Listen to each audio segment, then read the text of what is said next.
Welcome to our class on Aerodynamics 2. In this class we are going to study boundary layer, a typical boundary layer. Just I would like to impress upon you, the boundary layer is a term that is used by engineers, agrometeorologists, whatnot in every science. However, as far as our agricultural meteorology is concerned, it has got wonderful and excellent applications at the field level. Now, before we understand those things, before we study, before we discuss, let us discuss in this class of aerodynamics basics 2 for agriculture. Okay, so what is a typical boundary layer? So, see, a boundary layer, it is also known as atmospheric boundary layer or planetary boundary layer. BL we call it as always in engineering sciences. In every science, BL, capital B, capital S, we use it. So, atmospheric boundary layer is the lowest part of the troposphere. Say where I am standing is the troposphere, stratosphere, mesosphere, ionosphere, and exosphere. So all human beings, animals, trees, crops, all these things are in the troposphere. Now here, see, the atmospheric boundary layer is the lowest part of the troposphere that is directly influenced by, the surface of the earth. We are all on the surface of the earth, which responds to surface forcings within a time scale of 1 hour to 1 day or diurnal. So what exactly does it mean? I am standing in the troposphere. I am on the earth. So earth play an important role with reference to day and night forcings with reference to mass, momentum and heat transfer. Heat transfer mostly by convection. This bit will come in your exam. So most of the meteorological phenomena are of convection. Most of the students write it is radiation, solar radiation. No, it is convection. Now, see here, the typical boundary layer. Boundary layer is the layer of the air which is directly above the earth's surface, in which the effects of the surface are felt directly. Surface, this is the surface. This is the grass on the ground. So, planetary boundary layer or atmospheric boundary layer, the surface forcings, the surface mass, the surface momentum, the heat transfer, so all are being influenced because it is on the just above the earth, above the surface earth. Now, it shows diurnal temperature variation, and this layer is influenced by all surface forcings. What I said were friction, viscosity, heat fluxes, convection, turbulence, whatnot. So this is the boundary layer, lowest part of the troposphere where I am standing and you are listening. Now, so the thickness of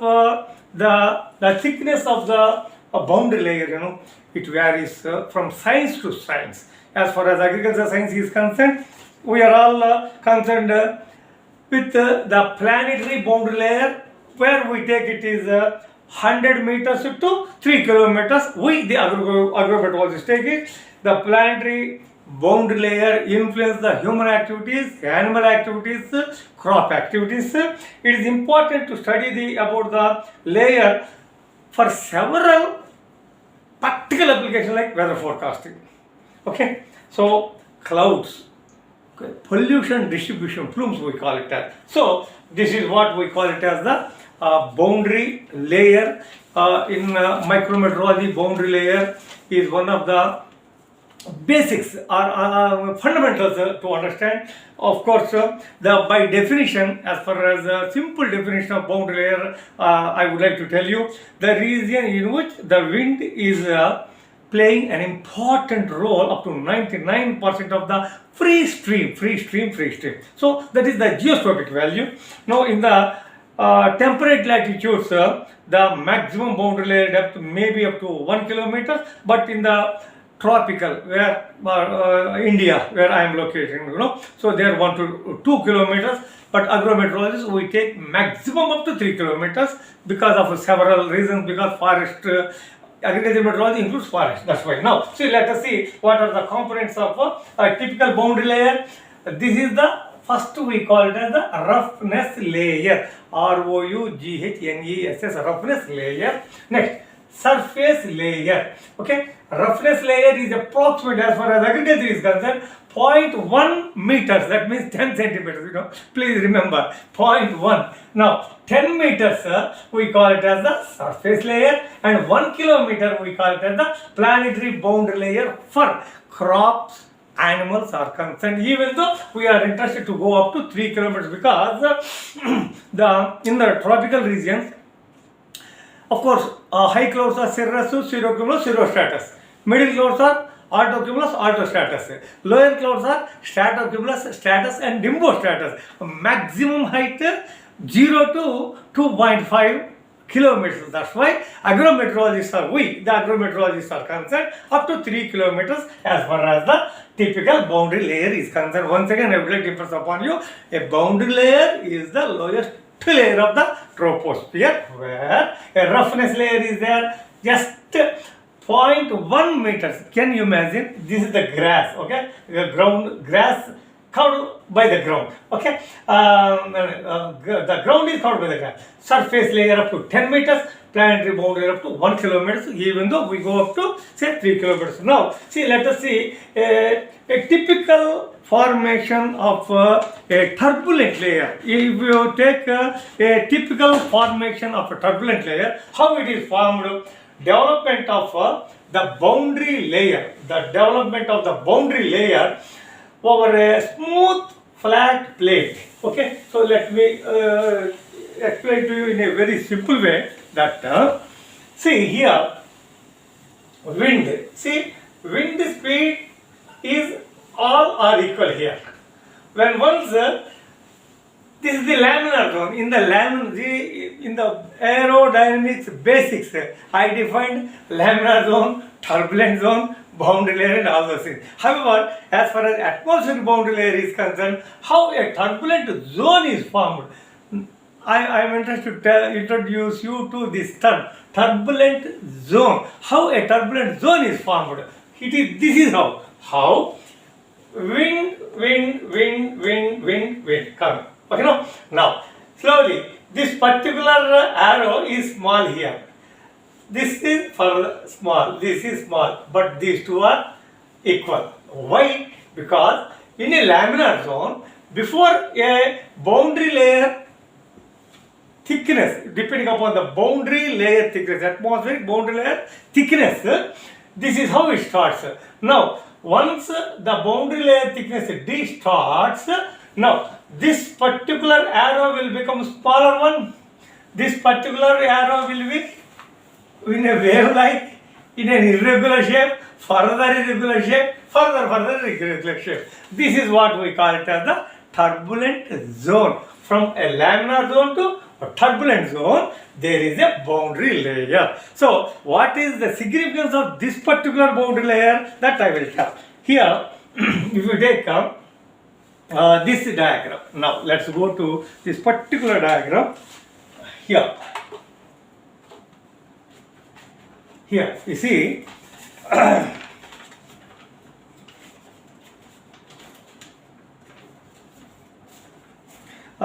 before that, so let us see once again this diagram before we come to this one, so that you can understand. These are basics. So students in agriculture meteorology come from different streams. So that's why. So I would like to just say what exactly are the different layers and their functions. The planetary boundary layer, for example. The atmospheric or planetary boundary layer is formed as a consequence of the interactions between the atmosphere and underlying surface. That's the first point. Once again, this bit will come. That's why the atmospheric or planetary boundary layer is formed as a consequence of the interactions between the atmosphere and underlying surface. Over a time scale of, already I told, maybe 1 hour to 24 hours. This is daytime, nighttime. Now, surface layer. This is the surface layer. What is surface layer? Approximately 1/10 of the planetary boundary layer. That's why 0.1 had become 10 meters here. intense small scale turbulence generated by the surface roughness and convection surface roughness. See, that's why the grass is there, surface roughness and convection. Most of the weather phenomena I told 2 minutes back, convection. Now, the effects of Earth's rotation is negligible. The what we call it as the Coriolis force effect is reduced, gravitational flow is reduced or almost nil here because friction acts here. So, significant exchange of mass, momentum and heat will take place. Layer, this is the layer, surface layer is the layer in which all the agricultural activities take place. Now, this is the roughness layer. So, surface layer, okay, after the this is what we call it as the typical boundary layer. This much, of course, as far as roughness layer is concerned, the flow highly irregular, as I said, the turbulent zone. I have already explained to you. There is no need for further more explanations. See, let us see this particular diagram. Let us see this particular diagram. Okay. What is this? This one. Now, let us see this particular diagram. Of course,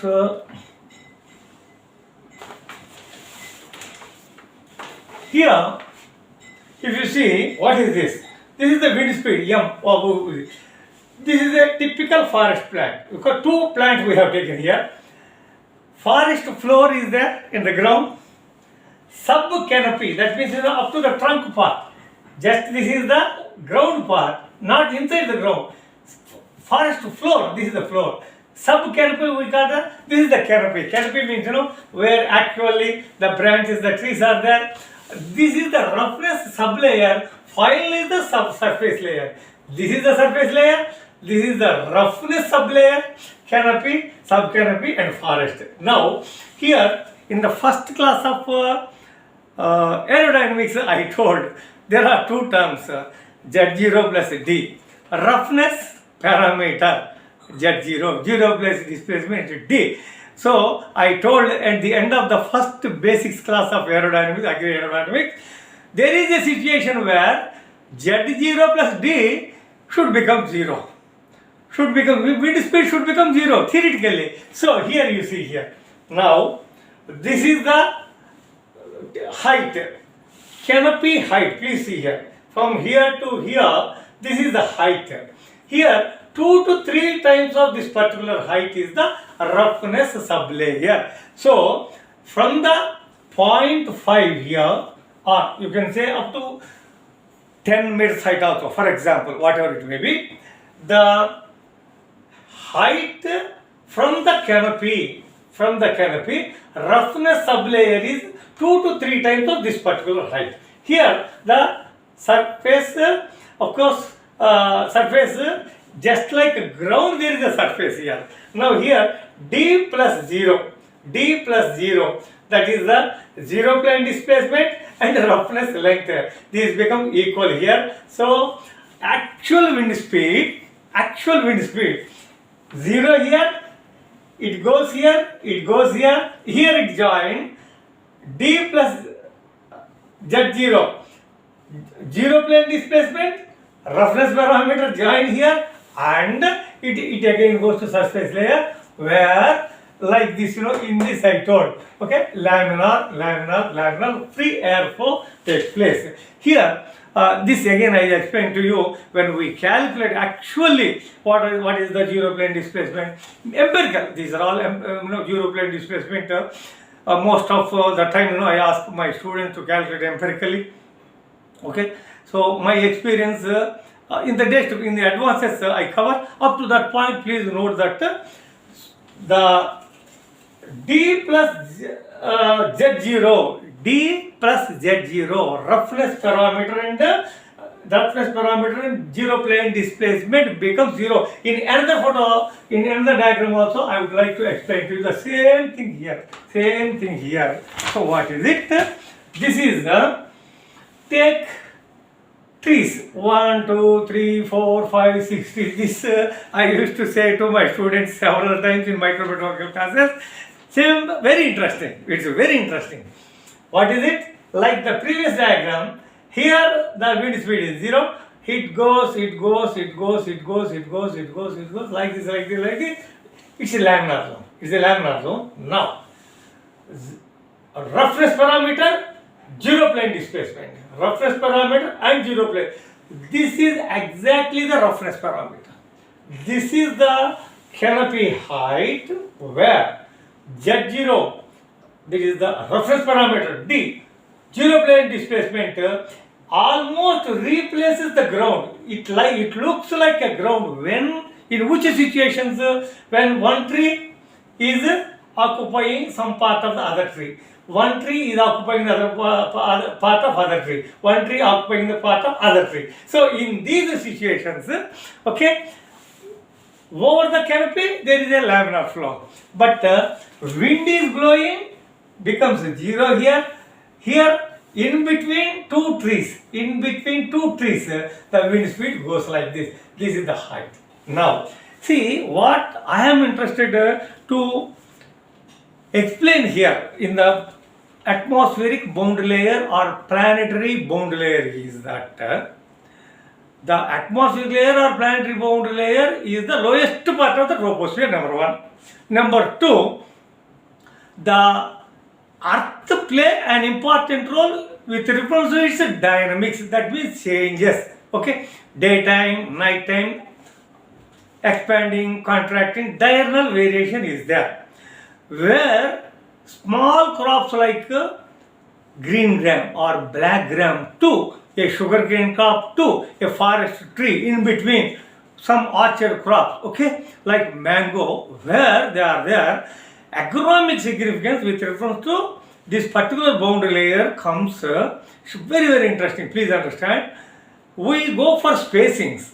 In between the rows, within the rows, we go for the spacings. Okay. As far as plantation crops are concerned, we go for different methods of planting of the trees, orchard plantations. There, for free flow of air. As I told, there is a difference between the air and the wind. Okay, the gaseous molecules, air we call it as wind, is air in its horizontal motion. Now, so we wanted wind, free moving wind, because when heat builds up in a big orchard, trees start wilting, flower drops. So we must allow free wind flow. We plant now. After 5 years, after 10 years, after 20 years, it comes to economic yield. By the time, if wind movement is not there, what should happen? From there to my own experience in the, of course, it is my fortune that I developed a technology as by using this Z0, roughness parameter, 0 plane displacement D, in the coastal areas, very, very, very valuable. Every day, farmer, when he goes into that particular orchard, it's not only coconut. In the coconut, they have got so many underground tuber crops. Above the ground, some flowers, some fruits, some vegetables. Based on Z0 and D, their own knowledge they use, and then every day when a farmer goes into an orchard, he comes out by evening with 1,000 rupees of money in his pocket. Very simply, because he uses aerodynamics. This is the coastal areas I am telling. However, such wonderful, such costly, such excellently maintained orchards are just mechanically damaged within an hour or two by cyclones. That pinched me a lot. I worked on the roughness parameter Z0 and D in those areas. Okay, lot of data I have collected. There I have given a technique. What is it? Where Z0 plus D is there up to that point, if we can give a weight, okay, with some sand bags or say some stones which are not damaging the trunk, so they will give enormous protection to the orchards. See, that's why the orchard needs so much of ventilation, so much of wind movement. So this is what I would like to discuss with you as far as boundary layer is concerned. Typical boundary layer. Once again, I would like to just say these things. Simple laminar zone, it becomes a turbulent zone. Of course, this is the boundary layer thickness, this is the horizontal way. Vertically, I had explained by taking two examples. That is in a forest where two trees are occupying part of each from both sides, and two separate trees, how the laminar zone will become a turbulent zone. Of course, where you, I and animals, crops are staying, this is the troposphere. We, the agrometeorologists, are concerned up to 3 kilometers maximum. 1 kilometer is enough, but as I said, stratocumulus, stratus, and nimbostratus clouds are there. So they are the clouds on which our rain is dependent. So that's why. So this is the aerodynamics, Agri aerodynamics 2, 3 and 4. I would like to cover with the Reynolds analogy. For some basics are there that I will cover. Thank you very much for your patient hearing. May God bless you.